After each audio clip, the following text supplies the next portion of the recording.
Well, it's really hard to follow that, Cecile. I played during the break, well, let's see, music from Monty Python for a reason. Always look on the bright side, because of course Freeman always looks on the bright side, and I want to talk about that. It's been very good to him. Are we getting anything? You broke it, Cecile. I'll begin, at least, and we'll see where we go. No,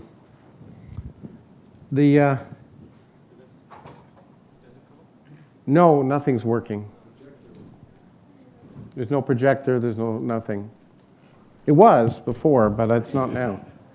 You want me to disconnect it and connect it? Let me see if I disconnect it and connect it, what'll happen. I'm really sorry. It's all right, you broke it and then you're leaving now. Okay, it's all right. It's okay. I would do the same if I was allowed.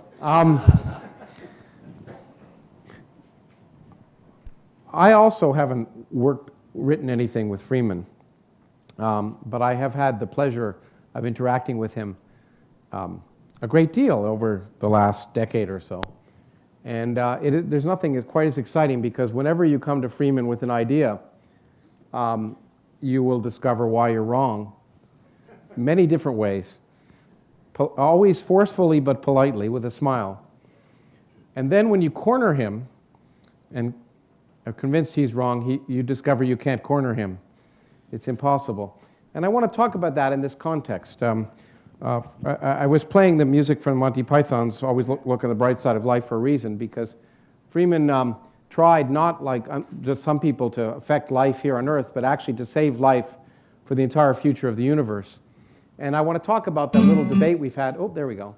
That little debate we had in that regard. Now, so the original title was Life, the Universe, and Nothing, but really it's Freeman versus the universe. And I don't know who'll win. But before I do that, I want to have the opportunity to once more have one of those discussions about, and where Freeman can tell me afterwards why I'm wrong for one of many reasons, which was motivated by his talk this morning. Because I do think in the next 5 years, I would say we would measure gravitons. So I just want to give you the reason. And it's entirely unrelated to the rest of the talk, but at least it has content. And that is that there are, for all quantum fields in de Sitter space, quantum fluctuations. And just by dimensional analysis for any scalar field, the magnitude of those quantum fluctuations in de Sitter space is proportional to h squared. It's the only dimensional quantity, is the vacuum energy density. So all quantum fields fluctuate.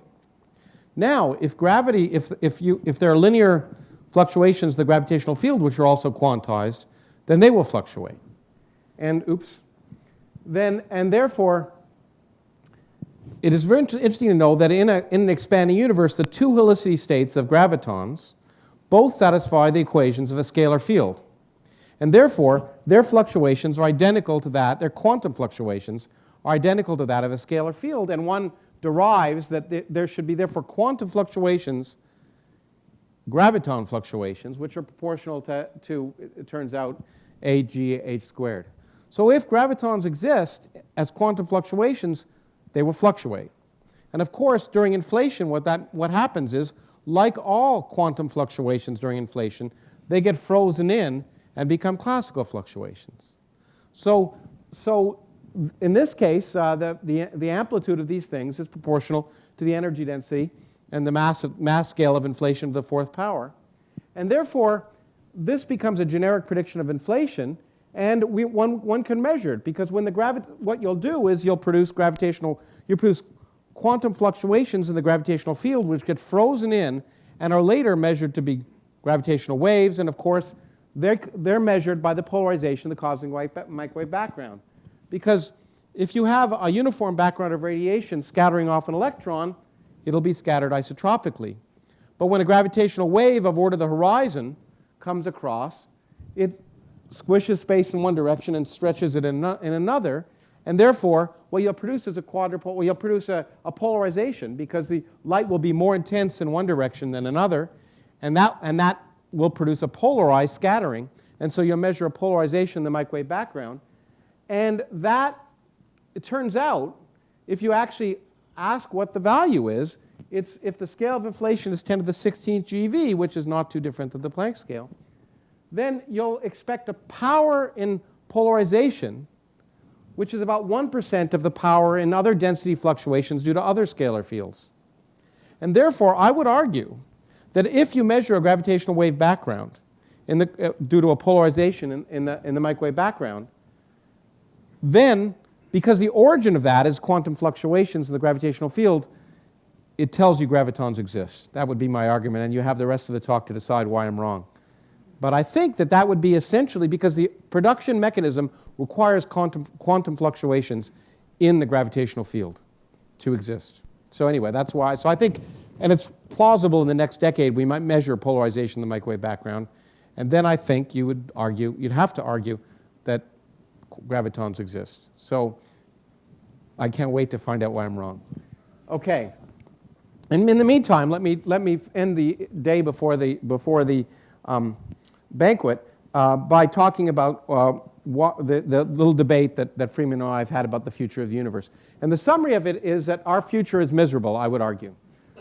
The universe we live in is probably the worst possible universe we can imagine as far as the quality, quality of life is concerned. And by quality, I mean that an unexamined life is not worth living.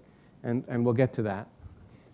We probably will not be able to unambiguously determine the future of the universe anyway, so it turns out that in order to determine the future of the universe, we'd have to live forever. But we have no future, I will argue. And this is the debate that Freeman and I have been having. And I will end by talking about how this implies that what I try and tell my students, that you shouldn't waste good calculations, as you'll see. Okay, so we'll see how much of that I get to. So the first part of the miserable future, the first person to realize the future is miserable was, of course, George Orwell, who long ago said, to see what is in front of one's nose requires a constant struggle. And of course, this is what he meant by it. What he meant is that if you have an energy density, a fixed energy density, a cosmological constant, then the universe will expand exponentially. Operationally, that means that velocities, d dot, of any object will be proportional, the velocity will be proportional to the distance. Hubble's law. But only in the case of a cosmological constant will that constant of proportionality remain a constant for all time. And that means that if you have a distance d greater than some fixed distance, that the recession velocity is greater than light, which of course is allowed in general relativity. And because objects are in an exponentially expanding universe, all objects are being carried further and further away from us. If you wait long enough, all objects will disappear. And the future in a universe with a cosmological constant is miserable because eventually the rest of the universe will disappear before our eyes. And in fact, if you plug in the values in this obscure set of units for the energy density of empty space, you'll find out that the distance beyond which objects are receding faster than light is about 18 billion light years, which means those effects are already beginning to be observable. And in fact, it's crashed. Okay, let's see if we can get it to work again. Okay. Okay, the effects are soon visible. So what will happen is, of course, objects won't be seen to disappear. As the universe expands exponentially, redshifts will become exponentially large. And if you take the region of our local supercluster, which is perhaps the largest bound region in our universe, and compare it to the distance scale where objects are moving away faster than the speed of light, it's about a factor of 5,000. And if you plug that in to an exponentially expanding universe, you'll find out that in 150 billion years, the redshift for all objects outside our local supercluster will exceed 5,000, which means that all the visible light will have disappeared. But of course, there's X-rays and ultraviolet light that will be redshifted in. But the great thing about an exponential is it's an exponential. So you don't have to wait much longer. In 2 trillion years, by the way, which may seem long, although not long compared to the length of time of this talk, but long, it may seem long, but in a cosmic sense, it's not very long, certainly not compared to the times I'm going to talk about in a second, because main sequence stars will still be around in 2 trillion years, and therefore you can imagine carbon-based life forms in 2 trillion years and observers around those carbon-based life forms. But in fact, in 2 trillion years, the redshift for all objects outside our local supercluster will exceed 10 to the 53. And that means even the highest energy gamma rays that we know of in the universe will be redshifted so that their wavelength is larger than the size of the horizon. And the rest of the universe will literally be invisible. There will be no galaxies outside of our own to such observers. And those observers will think they live in a universe that we thought we lived in 100 years ago, with a single galaxy surrounded by a dark eternal void with no evidence of expansion. And in fact, it's already, the objects that are already bigger than a redshift of a few will never see their future, it turns out. And in fact, if we'd been smart enough to evolve 5 billion years earlier, if the vacuum energy density over the total energy density is bigger than about 0.7 today, which is about the number it is, then the in-principle observable region of the universe has already been shrinking since the universe was half its present age. So if we'd evolved 5 billion years ago, there would be galaxies we could see then that we can't see now.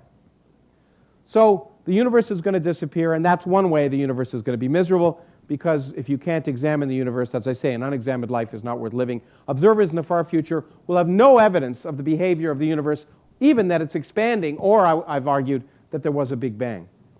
But that's, and I've used this for Congress to argue that we should fund cosmology now, but it doesn't work because it's an impedance mismatch between 2 trillion years and 2 years, which is anyway. Okay. It turns out there's another miserable aspect of our universe, and that is that we can never determine the future. Einstein used to say that geometry was destiny, because when I grew up, if you knew the geometry of the universe, you knew the future, which is why I went into cosmology. I wanted to know the future, because I wanted to figure out how to determine the geometry of the universe, whether it was open, closed, or flat. But of course, that's completely irrelevant now. Geometry is irrelevant. It doesn't matter whether the universe is open, closed, or flat. And in fact, nothing short of an infinite number of measurements or a theory of everything could tell us the future, because anything is possible. The point is, as we've now discovered, if the expansion rate is greater than 0, when empty space dominates, which it appears to do now, then it will mean greater than 0 forever. Whether the universe is open or closed, it will go on expanding forever if the vacuum energy dominates while it's expanding. Okay? Now, if the present observation is incorrect, let's say for some reason it is, all the observations of supernova are wrong and the vacuum energy doesn't dominate, even if the universe is closed, it may expand forever. If there's no vacuum energy, you might say, well, if the universe is closed, then we know it will collapse. But we know something. We know that, I meant to put the numbers in here.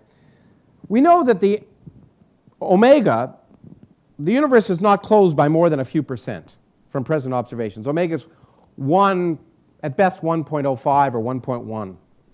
And if you get rid of the vacuum energy density and calculate when will a closed universe full of matter collapse, if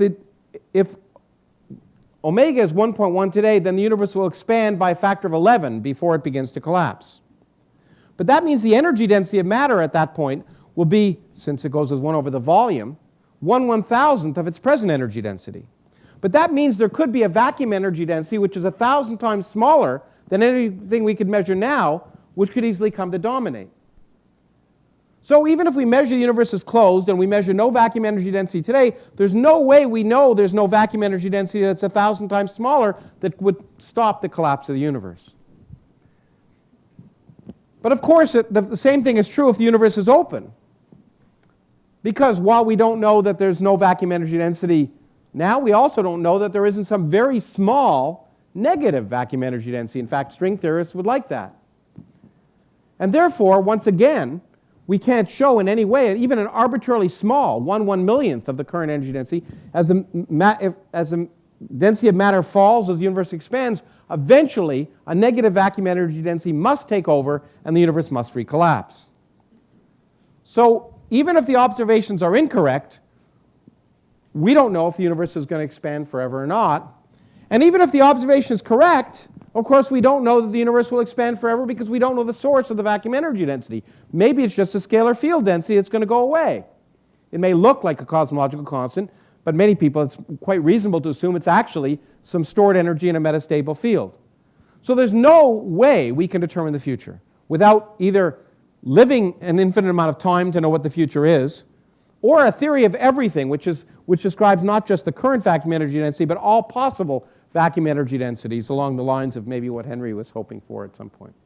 So the future is miserable, and we can't determine the future unless we live forever, and we're not going to live forever. I guess I was filling in. Okay, good. Now, let me talk about the far future, and this is where Freeman comes in, because Freeman wrote an amazing paper in 1979. This is a version of it. This is the Big Bang and then the big anticlimax. And all of you have probably read it or heard of it. But I will make the claim, which is different, and this is where he and I have been having a fun dialogue, or we're having a fun dialogue, that life, and by life I mean consciousness in a way that Freeman defined, not some spiritual person, cannot persist forever in any eternally expanding universe. Okay. And bottom line is that life without Freeman won't be livable, as I'll describe. Okay, the challenge is the following. It turns out there exists, and this is quite remarkable, there exists only a finite recoverable energy within the horizon for any eternally expanding universe. This is highly non-intuitive. Glenn Starkman and I sort of tried to work this out in 1999. Freeman had implicitly worked it out in his own head in his famous 1979 paper, which I refer to somewhere. In 1979, Freeman wrote a paper in Reviews of Modern Physics asking the question, in an eternally expanding universe, could life exist forever? And came up with the answer, yes. And I'll summarize his arguments in a moment. But part of the surprise here is that you'd think in an eternally expanding universe, the longer you wait, the more energy you could get, and therefore you'd have access to an infinite amount of energy. But it turns out that's not true, because the energy density of accessible material decreases as the universe expands, and it decreases faster than you can get it.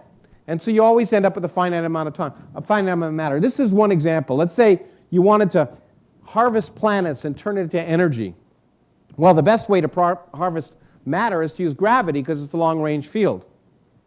But it turns out that structure formation stops in any universe that isn't closed.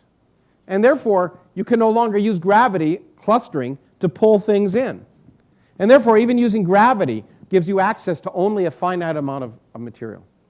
Now, obviously, in a universe dominated by a cosmological constant, this is clearly true because there's a finite horizon. But the same thing is true for any universe, which is surprising. And as I say, we tried to think of lots of different ways, and Freeman had worked out in his own head beforehand. And he had, in 1979, and then redefining it, and partly in response to our paper, I guess, had come up with a solution. If there's only a finite amount of energy that any civilization can access, even over an infinite amount of time, what do you do? And this is Freeman's Wonder. He said, well, it's very simple. You live forever on a finite amount of energy. That may not seem possible, but he came up with a very Freeman-like solution. And this is the gist of the 1979 paper reinterpreted in 1999 in a simpler way, I think. To assume that life, intelligent life, is consciousness, and consciousness is nothing other than information processing. Okay? And also assume that life is independent of any specific metabolism. Ignore the death of the sun or proton decay. You can imagine electron-positron pairs forming life. So get rid of any practical worries you might have about what life might be. Assume that life can be anything that's around. Okay? So be as optimistic as you possibly can. Then, Freeman pointed out, he would define what living forever meant. He defined a subjective time, which is the total number of thoughts that any civilization could have. And the answer, therefore, was that a civilization could live forever if it could have an infinite number of thoughts. And so he said, how can you have an infinite number of thoughts? Well, he's pointed out that the free energy used to process information is proportional to the amount of information I, and also to T, the system's temperature. And they defined a quantity called the quality of life, which is the rate of processing information. And he argued that for humans, maybe this quality factor is 10 to the 23 bits per second. It's the amount of information processed, you need to process in order to say cogito ergo sum. I think, therefore I am, and understand what that means. So there's some quality of life factor which determines when you're conscious, and below that you're not conscious. We don't know what the number is. We know that my Mac is more conscious than the PC next to it, but we know that it's not yet conscious. But there's some value. Okay? Then the question, can you process an infinite amount of information, as he pointed out, just said, can the total information process diverge, namely the number of thoughts or the bits of information processed be infinite, but the free energy be finite? That's a well-defined physics question. Part of the beauty of the way Freeman does things. And there are two answers to that. Yes and no.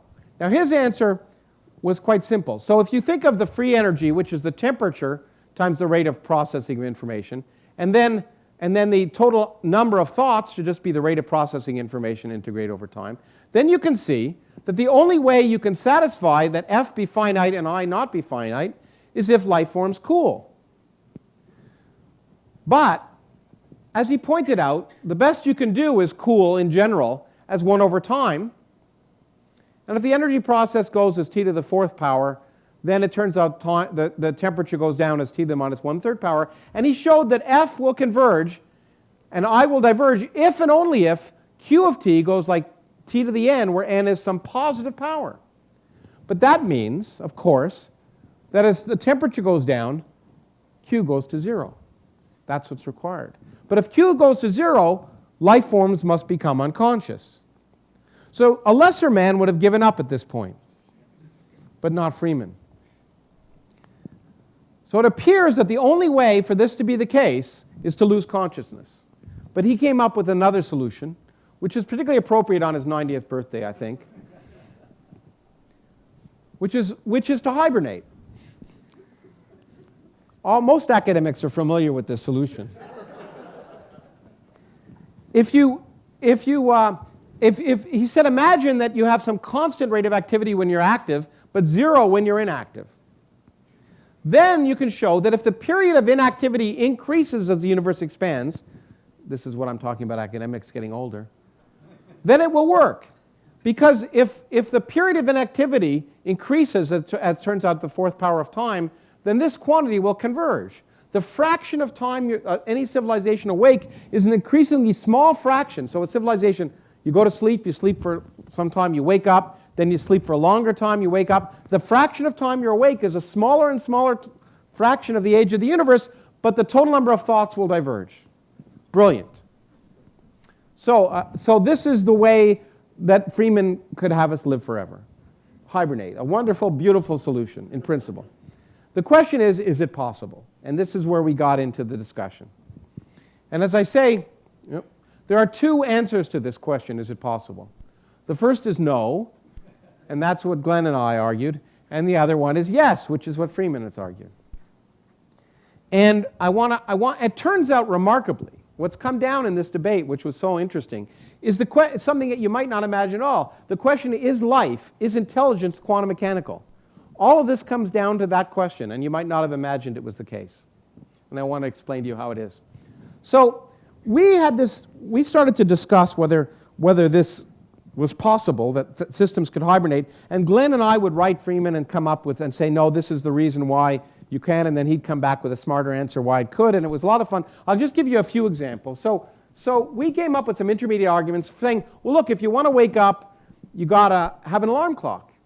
But an alarm clock has energy, and therefore you have an infinite amount of energy that's required to have an infinite number of wake-ups. We thought that was a pretty good one. And we also said, well, as the universe becomes colder and less dense systems, living systems will not be in thermal equilibrium. They'll eventually stop interacting with the background, and they'll radiate. The probability of radiating their way will be greater than 0. And then, of course, we also said all alarm clocks will eventually fail. And once they fail, and any of you have this experience, you sleep in. In this case, you sleep forever. And so we gave these, and I just want to give you an example of the beauty and brilliance that it's how much fun it is to argue with Freeman.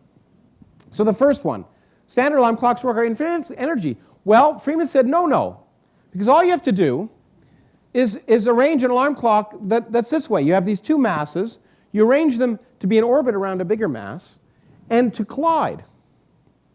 Now it turns out you just have to move them out a little bit to make them have basically an exponentially longer period before they collide again, and a little bit more, so you don't require an infinite amount of energy to have an infinite number of wake-ups. So this was a beautiful classical alarm clock involving two masses around things. And okay, but the problem is, if you think about it, there's a quantum mechanical problem here.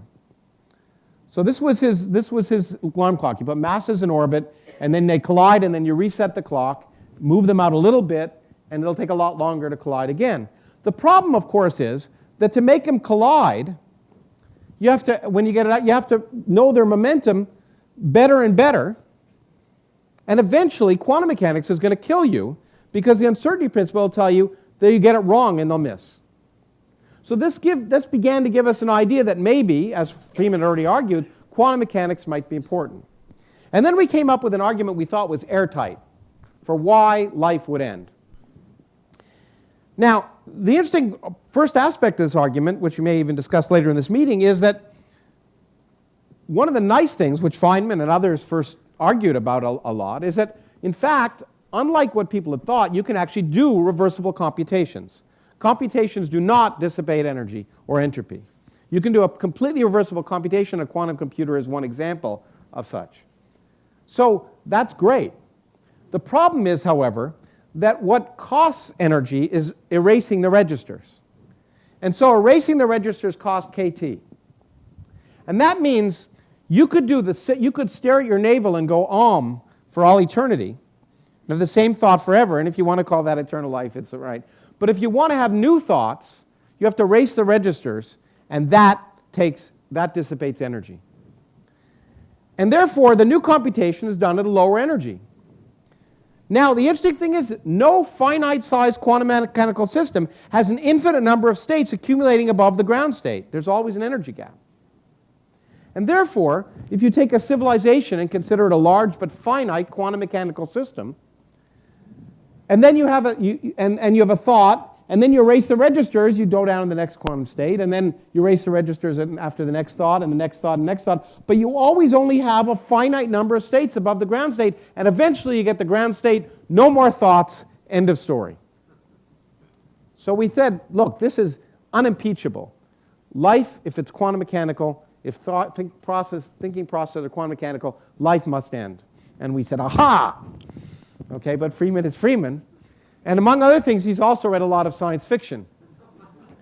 And he read a famous story about the black cloud. Fred Hoyle wrote a wonderful story, which he introduced me to, you introduced me to, which is a wonderful story about an astronomer who measures a cloud, and it turns out the cloud is actually a life form.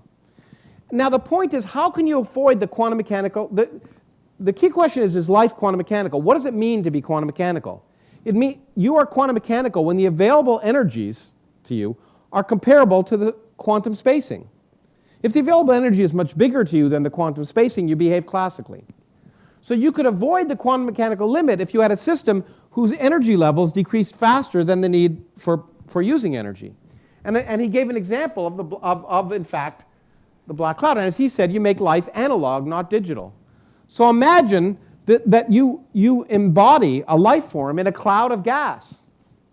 And then as he showed, if the cloud is of size L and it expands with the universe, the temperature goes down like 1 over L, and the phase space, V and P, go down like 1 over L to 1/2, and it turns out the information you can store in the classical motion of particles is n log L, whereas the quantum information is n. So classically, if L increases in size, the amount of information you can store in the classical phase space of moving particles increases. And he said, aha, so I can make a life form that avoids the quantum mechanical limit. What it does is it squeezes those energy levels down fast enough so that the available energy is always bigger than the spacing of the quantum mechanical levels.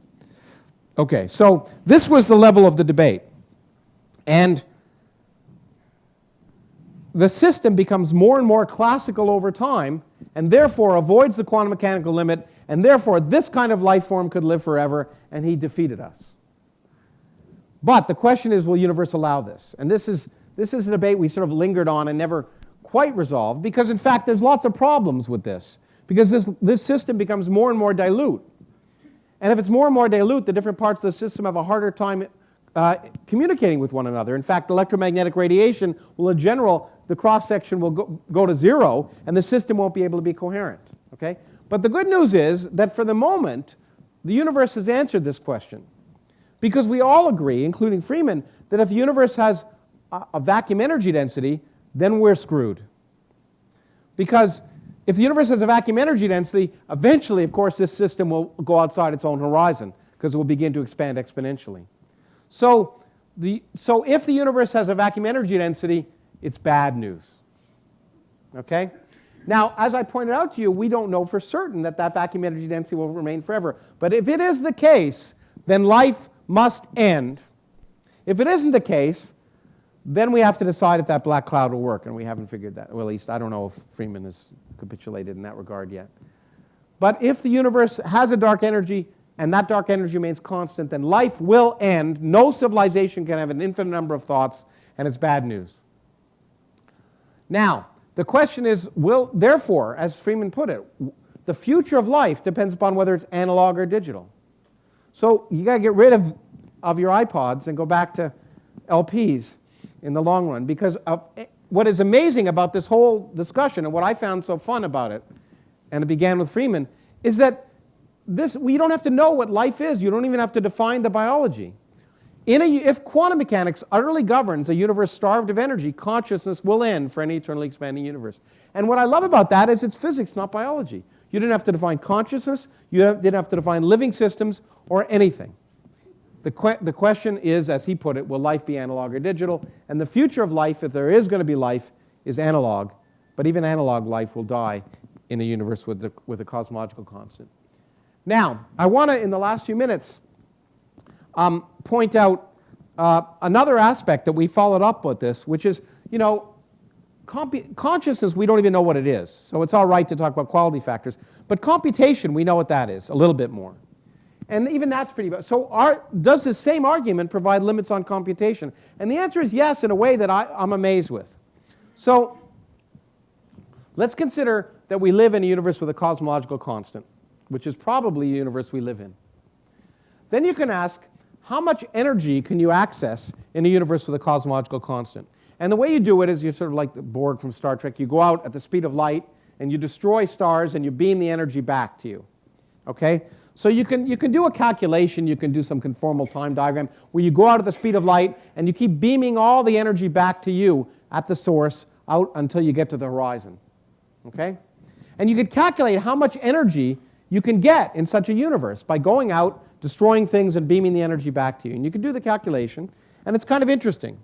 It turns out if the universe is exactly flat with a cosmological constant, the answer is this. It becomes a little more complicated if it's not exactly, if the cosmological constant isn't everything, if there's some matter density. But the answer, interestingly enough, is that the total energy accessible to us in the entire future of the universe, by going out and destroying every system we see and beaming its energy back, is 3 times 10 to the 67 joules, which happens to be about the total baryonic rest mass within today's horizon. Okay, so that's a limit on the total amount of energy we'll ever be able to get in the future. Now, interestingly, however, there's a problem. If you want to process information down a noisy channel at finite temperature T, then to do error correction and everything else, you have to dissipate energy kT log 2. And if there's a cosmological constant, then there's a Hawking temperature to the universe. So there's a minimum temperature below which you can't cool things. It's a very low temperature now. It's about 10 to the minus 40 electron volts or some number. But it's not zero. And therefore, you can calculate how much information you can pump down noisy channels, therefore how many computations you can do in a universe with a Hawking temperature. And the number is quite interesting. It's about 2 times 10 to the 120. Now, you can ask, I live in Arizona now, and Intel is there, and Gordon Moore is there, and you can ask if information processing systems improve by a factor of 2 in their computational ability and their speed over every 12 to 18 months, How long will it be before you'll process 2 to the 10 to the 120 bits? It turns out to be not a cosmological time. It's 400 years. And I find this remarkable because it means that in a finite time, we will, any civilization would do all the computations that are possible.